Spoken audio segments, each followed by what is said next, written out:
Mr. Diaz, I understand you have already discussed the warp drive failure with Ambassador Spock? I have. It is imperative that the Ambassador's shuttle be flight ready. I need you both to ascertain the root cause of the system failures he encountered. I'm surprised, Commander. I thought you would have wanted to work on Ambassador Spock's shuttle yourself. I respect the Ambassador and his many accomplishments, but I do not derive any satisfaction from interacting with his shuttle as if it were somehow transubstantiated through its association with him. Especially when I have the entirety of this starship to concern myself with. The Ambassador asked me to take a look, and I'm ready to crack this thing open. Good. You could learn from Mr. Diaz's focus. I'll take notes. Then I will leave you to it. Make note of any abnormalities in your report. Carry on. It seems like he's warming up to us. Yeah. Even Chobok has to look at that face and know you've earned some real respect. And I have to admit that I owe you one. You were right to make me go first. I don't know what I was thinking. You've pulled me out of trouble how many times? Call it even. Okay. At the very least, maybe I can track down that bottle of Saurian brandy you're still on the hook for. But first, we have work to do.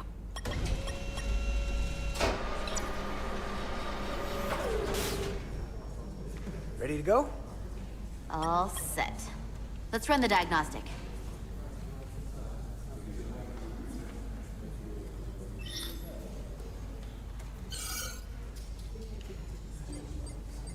So... I know about your talk with Miranda. You do? She sent me a Priority 1 dispatch right after your conversation. I'm happy for you. Both of you.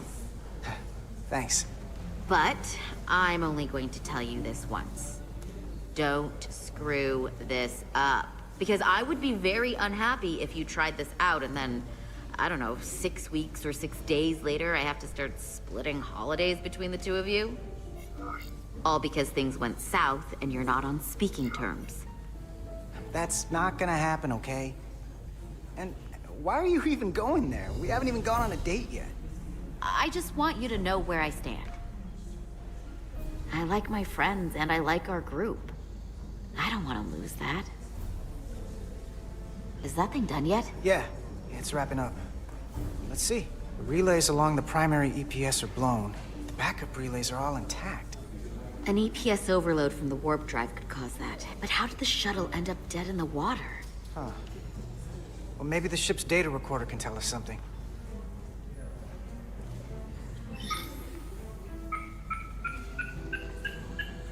Here.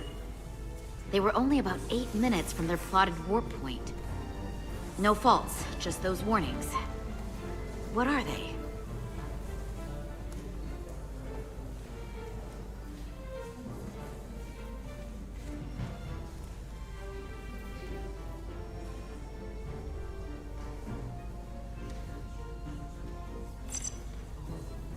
Subspace variance out of tolerance.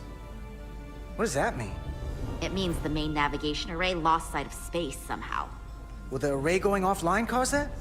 Yes, but it should have also thrown a fault code.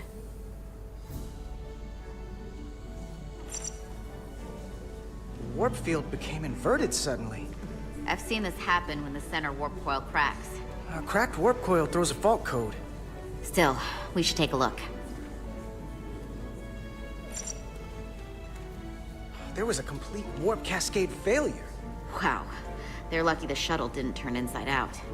Makes me think the computer panicked on the warp field equation. Any one of these failures should have thrown a fault. If it was caused by a system failure. None of this caused the relays to blow. Roll forward to when that happened. Yes, ma'am.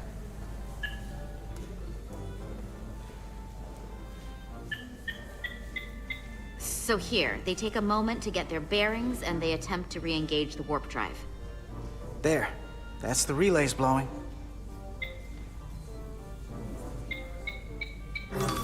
And look, there's another warp system alert. They're all the same. Subspace variance out of tolerance, or warp inversions. Finally, there's a complete warp cascade failure. Then it's one of two things. Either a warp coil is cracked or the navigation array is offline. That makes sense. Divide and conquer. You want to check the warp coils or the navigation array? I'll check the other. Let's not overcomplicate this. One of these systems is likely broken. I'll check the navigation array.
Navigation array checks out, so it must be a coil. Except it's not. Checked and double-checked. Well, the readings don't lie. Here comes the security detail for the way team.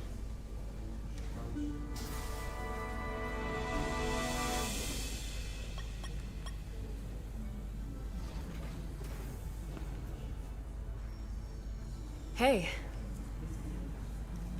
I'm not here. we're escorting the negotiating team to the surface as soon as they come down from the bridge. I don't want to interrupt some important work. I was just hoping to see you before I go. The captain and the others will be here any minute now. Should be an interesting ride down to the surface. Come on, I'm never too busy to make time for you. That's not true. No, but I am glad you came by. No, that's more accurate. I gotta be precise with you, huh? Hey, Maris. Aren't these those button pushers you're always hanging out with? And you're the phaser jockeys we always beat in Parisi squares, right? All aboard for Hotari. That another one of the captain's railroad things? Gotta be. I just usually zone out by the time he gets to the whole, steam engines were the warp drives of their day part. Catch y'all later. You don't want to miss your train. I do have to go.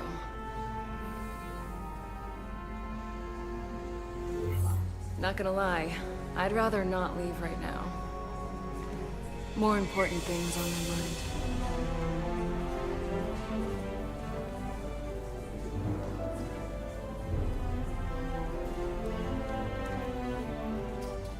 That was nice. Yeah, it was. Save some of that for when I get back. You've got a deal.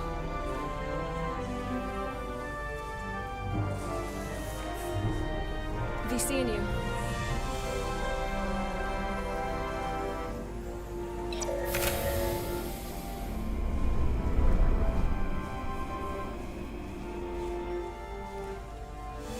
Etzelarda Diaz. If you could float back down to reality, we still have a ways to go. All right, where were we? So, the warp coils in the navigation array are fine, but the nav computer doesn't seem to think so.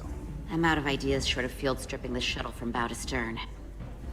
You wanna take this out of the shuttle and throw it on the bench? Oh, real hands-on maintenance. I like it. Okay, the nav computer is patched into the ship. The ship's computer can double-check our work. If the shuttle's nav computer is putting out false data, we'll know it. Let's run through the shuttle's logs again. Running now.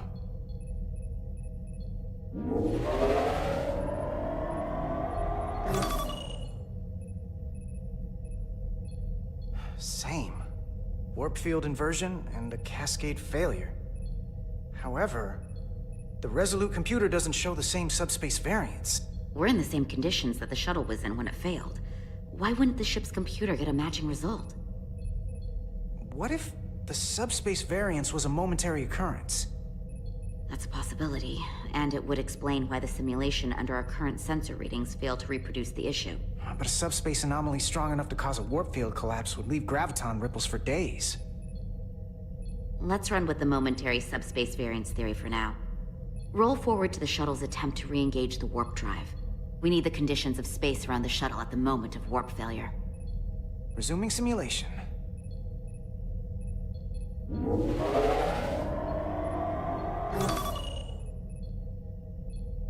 Error in warp field calculation. Cochrane formula variables are out of range. That right there. Take the shuttle sensor data from that moment. Computer, why did the warp field calculation fail? Warp field pressure return non-orthogonal. Results are undefined. That doesn't help. Wait, what if we use a different ship? Put the Resolute into the simulation instead of the shuttle. Yeah, it should warp just fine. Unless... Computer, run the simulation with the Resolute. Resolute simulated. Computer, give me manual control on the warp power.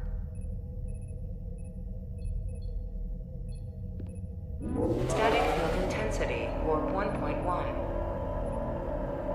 1.2. 3. Warp pressure is destabilizing. Error in warp field calculation. The warp drive has experienced a system-wide cascade failure. Warp field collapsed. Subspace variance is out of tolerance. Cochrane formula results are undefined. Bingo. What-o? The same moment when the shuttle failed to warp, so did the ship. Whatever happened to the shuttle just happened to us. The Resolute will not sustain warp. We can't leave Hotari space.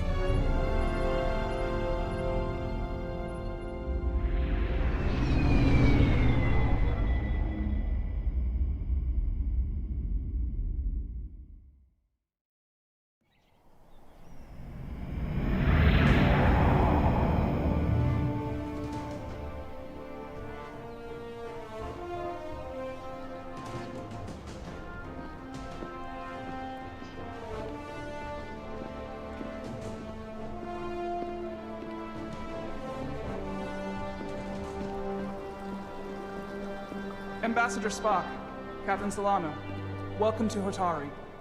We are honored you've come. My name is Tylos Altaris, Minister of Diplomatic Affairs. The honor is ours. And this is Commander Jara Rydick, first officer aboard the USS Resolute. You'll find she has a keen mind and unique insight into the dynamics between the Hotari and the Lydians. We are honored to be here as representatives of the Federation. I'm so glad. These must be the representatives of the mighty Federation, the reigning authority in the galaxy. Or so we've been led to believe. Whether that's true or not remains to be seen. But, either way, we're grateful you've made the time to come to our little corner of the universe. And you are? This is Galvin, and this is Sidron, the heroes of the revolt in the mines.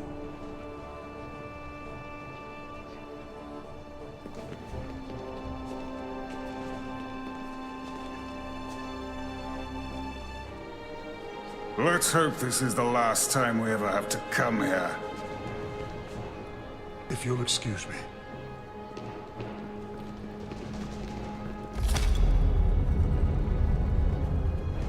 I think we're about to begin. Did you hear the arrogance from that guy? I don't know what we're walking into here. But that guy was something. Something about his tone tells me this won't be easy. That was my sense as well. I doubt he speaks for all of Hotari. So I would urge patience until we speak with their queen.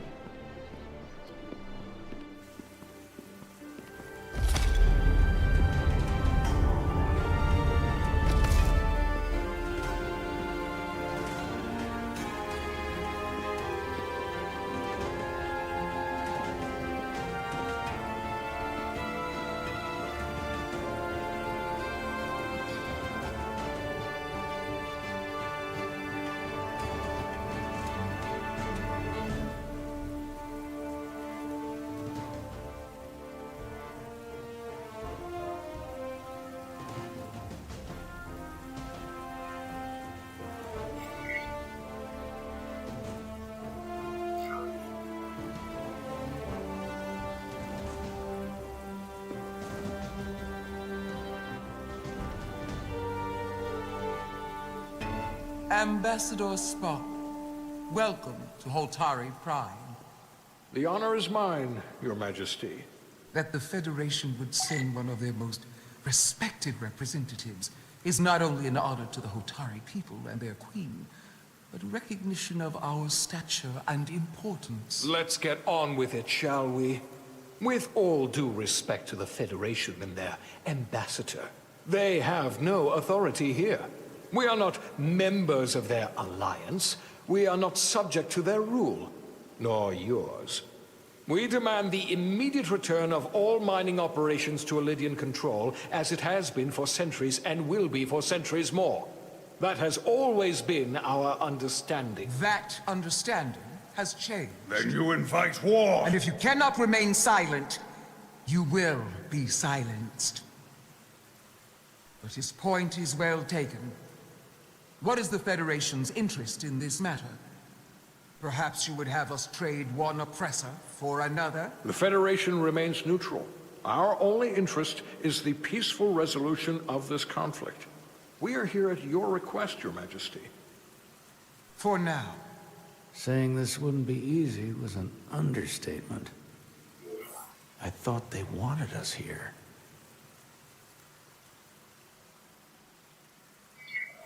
Was there something you wanted to say, Captain? Oh, no. My apologies. And what about the Kobliad? She's not She can speak for herself, can't she? Then let her.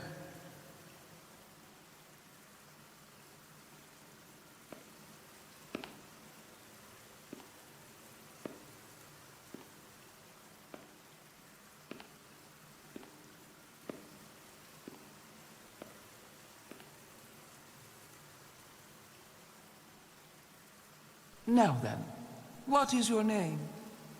Commander Jara Rydek, Your Majesty. Being a Kobliad, you would know better than anyone. Your people suffered brutal treatment at the hands of the Cardassians. Their injustice towards the Kobliad is as unimaginable as it is unforgivable. Not unlike how we have been treated by the Elydians. As much as they'd have you believe they are the victims here, remember it was the Hotari who attacked us. Hundreds of innocent Elydians were slaughtered without mercy in those mines. The blood is on their hands, not ours! Quiet! If after all the Kobliad suffered, you finally had the chance to right that wrong, to get out from under their